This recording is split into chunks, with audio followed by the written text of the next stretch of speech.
যখনই আমরা মহাদেবের কথা স্মরণ করি বা ওনাকে পুজো করি তখন আমরা বলে থাকি হর হর মহাদেব। কিন্তু এই গৌরব আরেকজন দেবীও লাভ করেছেন, দেবী গঙ্গা।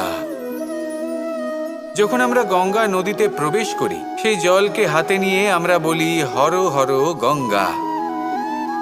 ভেবে দেখুন, ভারতে এবং এই সংসারে এত সংখ্যক নদী রয়েছে, কিন্তু এই গৌরব, এই সম্মান, এই মহানুভবতা শুধুমাত্র দেবী গঙ্গাই লাভ করেছেন। এমন কেন?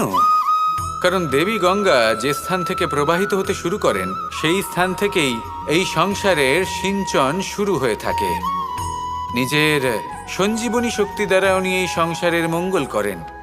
মানুষের অন্তরের সেই পাপ, নেতিবাচক বোধ, সেই মালিন্য উনি নিজের অন্তরে সমাহিত করেন, সেই মানুষের শুদ্ধিকরণ করেন, আর তার বদলে কিছুই চান না।